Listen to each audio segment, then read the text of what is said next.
Hello everyone, this is Adarsh Kumar. आज के video में हम ब्रिक्स नेशन के बारे में डिटेल में जानेंगे कि ये जो ब्रिक ऑर्गेनाइजेशन है, ये ब्रिक्स ऑर्गेनाइजेशन के जो मेंबर कंट्रीज है कौन कौन से हैं। इसके साथ में हम ये भी जानेंगे कि ब्रिक्स ऑर्गेनाइजेशन के फाउंडेशन के पीछे जो है कि जो आपका मेंबर कंट्रीज है उनका क्या ऑब्जेक्टिव है, ये सारे डिटेल्स हम आज की वीडियो में जानेंगे। इसके साथ में इनकी कॉपरेशन एरिया कौन कौन से हो सकते हैं, ये सारी जानकारियां हम आज के वीडियो में लेंगे। ठीक है, हेडक्वार्टर देखते हैं कि आपका इसका हेडक्वार्टर कहाँ पे है। तो इसका हेडक्वार्टर हमारा संघाई चाइना में है आपका।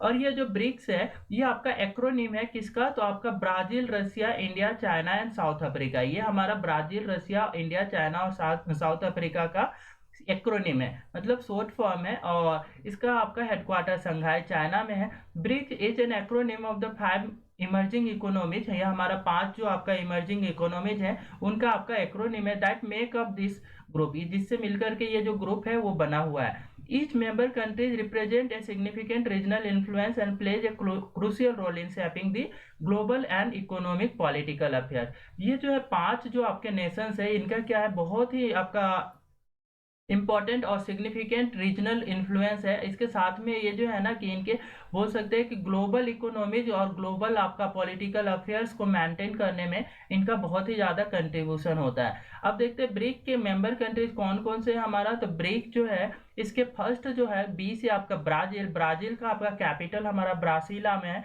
ब्रासिलिया इसका कैपिटल है। इसके साथ में है Russia. Russia R stand for Russia, Russia and whose capital is Moscow, जिसका कैपिटल आपका मॉस्को में है। India I stand for India, और इंडिया की कैपिटल न्यू दिल्ली है। चाइना आप इसका जो कैपिटल है वो बीजिंग में है। C stand for China and its capital is Beijing. और यहाँ पे एस जो है, एस आपका साउथ अफ्रीका को रिप्रेजेंट करता है, जिसके 3 कैपिटल है। प्रिटोरिया इसका एडमिनिस्ट्रेटिव कैपिटल है, और केप टाउन इसका लेजिस्लेटिव कैपिटल है, और इसका ब्लूम फाउंटेन जो है हमारा, ब्लूम फाउंटेन जुडिशियल कैपिटल है साउथ अफ्रीका का। तो ये आपके साउथ अफ्रीका के 3 अलग अलग कैपिटल्स हैं, और 3 कैपिटल्स हमने डिटेल में देखे। इसके बाद में हम देखते हैं कि ये जो मेंबर कंट्रीज है इनका आपका चेयरमैनशिप किस तरीके से चलता है, उसके बाद में इनका ऑब्जेक्टिव को देखेंगे। तो चेयरमैनशिप जो है कि ये आपका एक एक साल के लिए, आपका 1 ईयर के लिए, जब 5 नेशंस है ना, ये 5 नेशंस आपका एक एक साल का चेयरमैनशिप होल्ड करते हैं। ठीक है, तो ब्राजील फॉलोज ए रोटेटिंग चेयरमैनशिप। ये जो चेयरमैनशिप है वो आपका क्या होता है, रोटेट होते रहता है। एक साल आपका क्या है, इंडिया बना तो नेक्स्ट ईयर चाइना बनेगा, फिर साउथ अफ्रीका बनेगा, फिर ब्राजील बनेगा, फिर आपका रसिया बनेगा, फिर आपका इंडिया, फिर चाइना, फिर साउथ अफ्रीका। इस तरीके से क्या है कि इनकी चेयरमैनशिप आपका रोटेट होती रहती है, with each members country taking turns to lead organisation for a year. कितने दिनों के लिए, तो एक साल के लिए चेयरमैनशिप होती है। ठीक है, the chairmanship is responsible for hosting the annual BRICS summit and coordinating activities and initiative of the organisation. ये जो चेयरमैनशिप होती है आपका ब्रिक का, जो मेंबर कंट्रीज के जो चेयरमैनशिप रोटेट होती है, जो चेयरमैनशिप होगी वो आपका इसका ब्रिक्स की जो समिट होगी उन समिट को ऑर्गेनाइज करने का, उनको कोऑर्डिनेट करने का, और जो ऑर्गेनाइजेशन को किस तरीके से फंक्शन करवानी है वो सारे डिटेल्स और सारे जो आपका मीटिंग्स होंगे वो आपका इसको होल्ड करने की, मतलब चेयरमैनशिप जिसके हाथ में होगी उसको होल्ड करने की रिस्पॉन्सिबिलिटी होती है। इस तरीके से ये जो चेयरमैनशिप है वो एक एक साल में क्या होता है, रोटेट होता है। अब देखते हैं ब्रिक्स कंट्रीज का क्या ऑब्जेक्टिव है। ये जो ब्रिक्स ऑर्गेनाइजेशन है इसका फाउंडेशन के पीछे जो मेंबर कंट्रीज है उनका क्या उद्देश्य है, ये सारी जानकारी हम लेंगे अब। तो the main objective of the BRICS are, इसके जो मेन ऑब्जेक्टिव है, to promote economic growth and development among the member country. पहले चीज प्रायोरिटी देनी है यहाँ पे इकोनॉमिक ग्रोथ को। ये पहले इकोनॉमिक ग्रोथ की डेवलपमेंट और इकोनॉमिक डेवलपमेंट मेंबर कंट्रीज के, इसके लिए आपका क्या करेंगे, वर्क करेंगे, एक साथ कोऑपरेट करेंगे और कोऑर्डिनेट करेंगे, और ये जो है इकोनॉमिक ग्रोथ पे आपका ध्यान देंगे।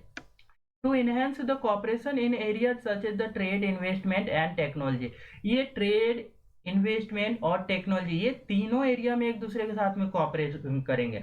मतलब कि क्या करेंगे कि ट्रेड आपका किस तरीके से इजीली आपका फैसिलिटेट हो पाए, और इन्वेस्टमेंट एक दूसरे के कंट्रीज में इन्वेस्टमेंट, जो पॉसिबल एरिया जो इन्वेस्टमेंट होंगे उनमें ये एक दूसरे के कंट्रीज में इन्वेस्टमेंट करेंगे। इसके साथ ही साथ क्या करेंगे, टेक्नोलॉजी ट्रांसफर पे ध्यान देंगे। मतलब कि अब क्या होगा कि एक कंट्री जो है ना कि अपनी टेक्नोलॉजी होगा वो दूसरी कंट्री के साथ में शेयर करने के लिए भी आपका कोऑपरेट करेंगे। तो ये हमारा क्या होगा, ऑब्जेक्टिव है। To strengthen the political and the diplomatic ties between the member country. एक दूसरे के साथ में ना पॉलिटिकल टाइज और डिप्लोमेटिक टाइज को भी स्ट्रॉन्ग करने के लिए ये आपका ऑर्गेनाइजेशन आपका हेल्प करेगा इन मेंबर कंट्रीज के बीच में। To address the global challenges and the promote multilateralism, मतलब कि ग्लोबल चैलेंजेस जो होंगे, जो ग्लोबल लेवल की चैलेंजेस होंगी, उनको सॉर्ट आउट करने के लिए भी आपका ये आपका साथ में आएंगे। और उसके साथ में कैसे आपका प्रमोट मल्टीलैटरलिज्म, मतलब कि बहुत सारे जो कंट्रीज हैं एक साथ कैसे आपका कोऑपरेट कर सके और एक साथ कैसे ग्रोथ कर सके, तो इसके लिए भी आपका क्या करेंगे, ये फंक्शन करेंगे। इसके साथ में देखते हैं कि वे फॉरवर्ड फॉर इंडिया, ये इंडिया के लिए क्या वे फॉरवर्ड है। Is the current share of the BRICS India is opportunity to save the direction and the priorities of the organisation. क्या है कि इंडिया का आपका है कि ये इसकी ये अपॉर्चुनिटी है जो आपका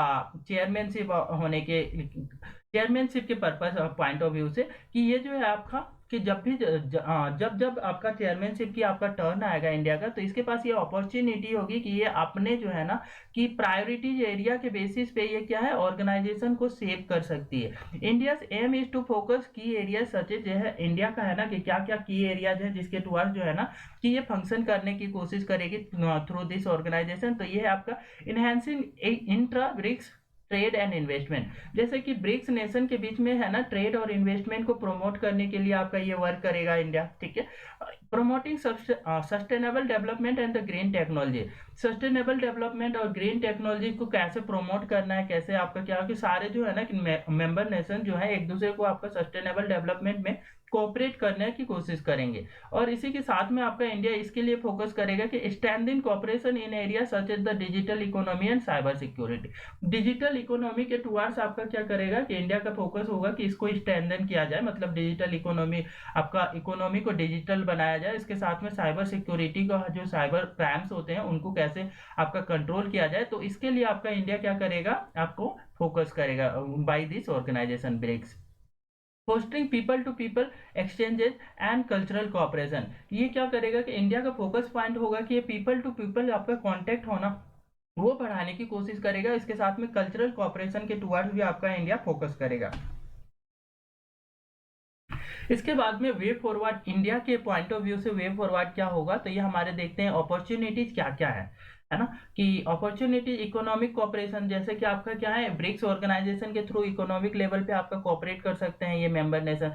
India can leverage its growing economy to strengthen economic ties with the BRICS, क्या है कि इंडिया है ना कि इंडिया इसको लिवरेज कर सकता है इकोनॉमिक कोऑपरेशन को, स्ट्रेंथन इकोनॉमिक टाइज, मतलब कि इकोनॉमिक जो टाइज हैं एक दूसरे के साथ में रिलेशनशिप्स हैं, इकोनॉमिक रिलेशनशिप, तो वो स्ट्रॉन्ग कर सकता है within the BRICS nation, particularly in the sector such as the trade, investment and technology. कौन कौन से एरियाज में, तो पर्टिकुलरली ट्रेड के एरिया में एक दूसरे के जो है ना कि इकोनॉमी को ये कोऑपरेट करेंगे और स्ट्रेंथन करने की कोशिश करेंगे। और साथ में इन्वेस्टमेंट के एरियाज में भी आप एक दूसरे के साथ में ये कोऑपरेट करेंगे। साथ ही आपका टेक्नोलॉजी ट्रांसफर, मतलब कि किसी आपका कंट्री में कुछ नया इन्वेंशन होता है, कुछ नई टेक्नोलॉजी की इन्वेंशन होती है, तो वो एक दूसरे के साथ में शेयर करेंगे सो दैट क्या हो कि ये एक दूसरे के साथ में ही आपका ग्रो करें।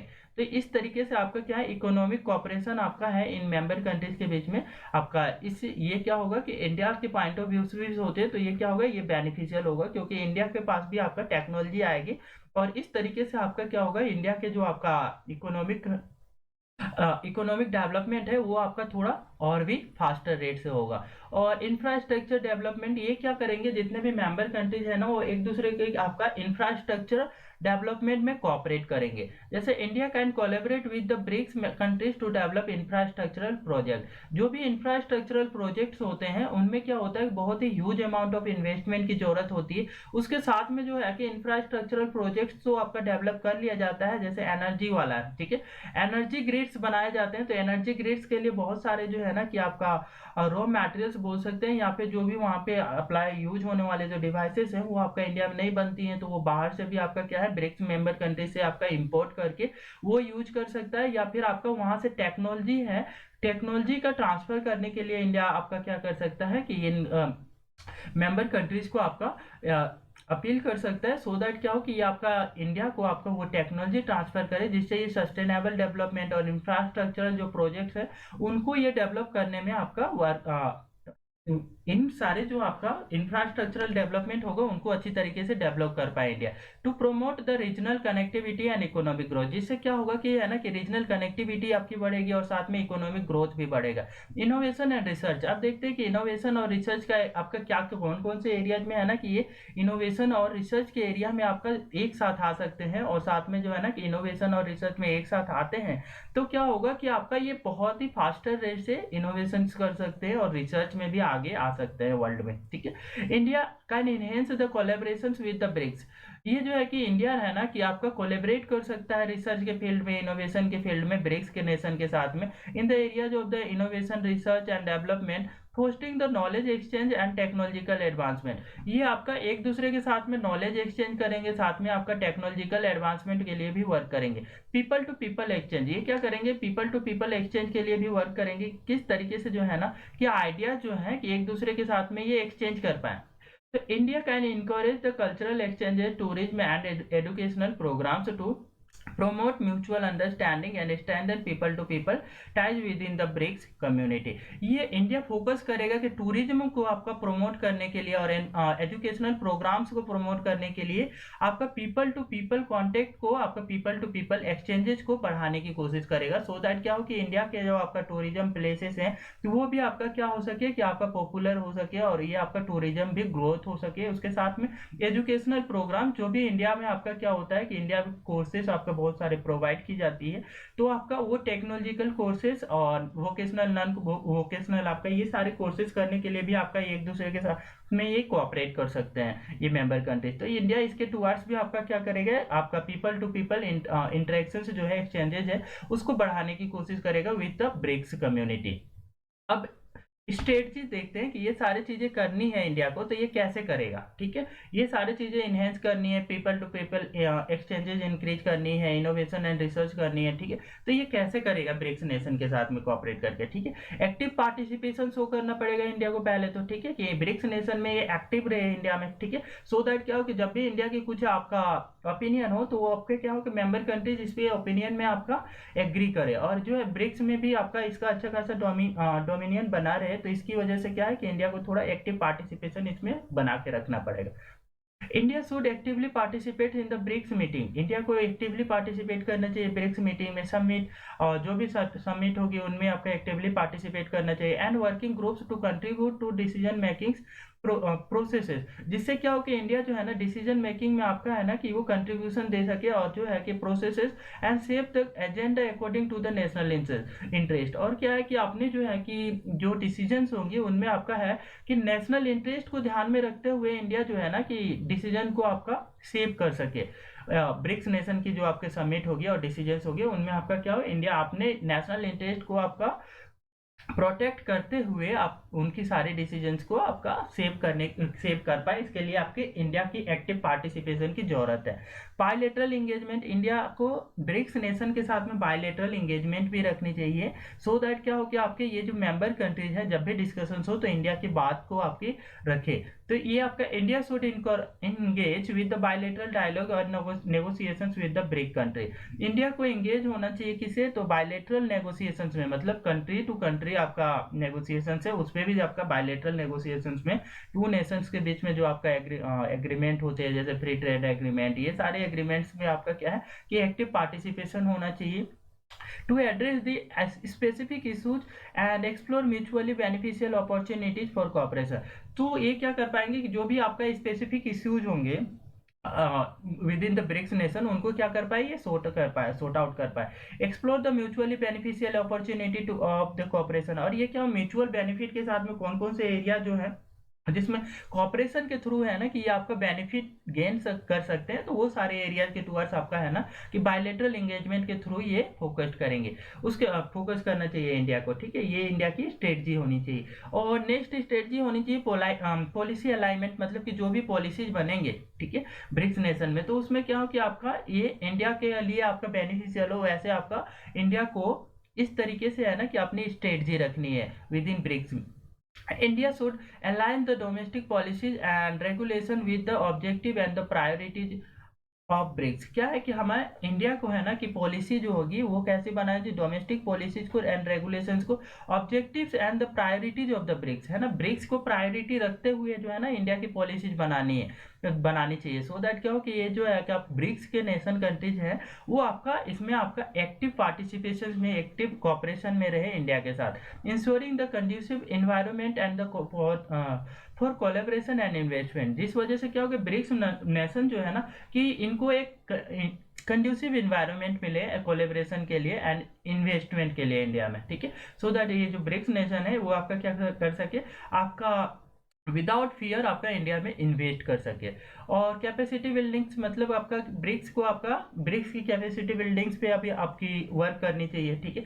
India should invest enhancing the human capital, research capabilities and technological infrastructure effectively engage BRICS nations to and maximize the benefits and the cooperation. क्या है कि इंडिया को जो है कि India should enhancing the human capital, India के है ना कि ह्यूमन कैपिटल को इनहेंस करने की कोशिश करनी चाहिए। कैसे, तो ह्यूमन रिसोर्स आपका बहुत ज़्यादा है, मतलब कि इंडिया की जो पॉपुलेशन है वो बहुत ज़्यादा यंग पॉपुलेशन बहुत ज़्यादा है, तो इस चीज़ से क्या है कि ह्यूमन रिसोर्स पे आपका इंडिया ध्यान देता है ना, तो ये क्या होगा कि आपका एक कैपेसिटी बिल्डिंग्स का आपका वर्क करेगा इंडिया के लिए, है ना, कि इंडिया की कैपेसिटी बिल्डिंग होगी। उसके साथ में रिसर्च कैपेबिलिटीज पे भी इंडिया को ध्यान देना है कि रिसर्च कैपेबिलिटी पे थोड़ा सा आपका ये स्ट्रेंथन करे, मजबूती लाए, जिसकी वजह से क्या हो कि बाकी के जो मेंबर कंट्रीज हैं वो भी आपका इंडिया के टुवर्ड्स इन्वेस्टमेंट में आपका कुछ इंटरेस्ट शो करे। And the technological infrastructure to the effectively engage with the BRICS nation, ये टेक्नोलॉजिकल इंफ्रास्ट्रक्चर का भी डेवलपमेंट करे, सो दैट क्योंकि ये आपका एक्टिवली इंगेज हो सके आपका ब्रिक्स नेशन के साथ में and maximize the benefits of the cooperation, जिससे क्या हो कि बेनिफिट जो होगा कॉपरेशन का वो ज़्यादा से ज़्यादा हो पाए। तो कैपेसिटी बिल्डिंग्स पे आपका क्या है कि इंडिया को ध्यान देना है। उसके साथ में मल्टीलेटरल डिप्लोमेसी भी करनी है। मल्टीलेटरल डिप्लोमेसी दैट मीन्स क्या है कि आपका मोर देन वन कंट्रीज के साथ में एक साथ डिप्लोमेसी जो मेंटेन करते हैं ना उसको मल्टीलेटरल डिप्लोमेसी बोलते हैं, ठीक है। तो India should leverage the diplomatic relation and the engage in the multilateral forum. Multilateral forum में क्या है कि इंडिया को अपनी diplomatic relation and the engage multilateral relations जो है वो आपका बहुत ही अच्छे से बना के रखनी चाहिए and the multilateral forum to advocate for the interests of the concerns of the BRICS country on the global stage. Global stage पे क्या ब्रिक्स कंट्रीज के जो आपका कंसर्न है वो सब भी आपका मल्टीलेटरल फोरम में हाईलाइट करने चाहिए, सो दैट क्या हो कि ये जो मेंबर कंट्री है और तो ब्रिक्स एज ए ऑर्गेनाइजेशन पूरी ये 5 मेंबर कंट्रीज एक साथ ग्रो कर पाए। तो ये हमारा क्या होगा इंडिया के पॉइंट ऑफ व्यू से इसका स्ट्रेटजीज क्या होना चाहिए वे फॉरवर्ड में, ठीक है। तो ये सब हमने इस वीडियो में डिटेल में किया। यदि ये वीडियो आपको अच्छा लगा है तो कृपया वीडियो को लाइक शेयर और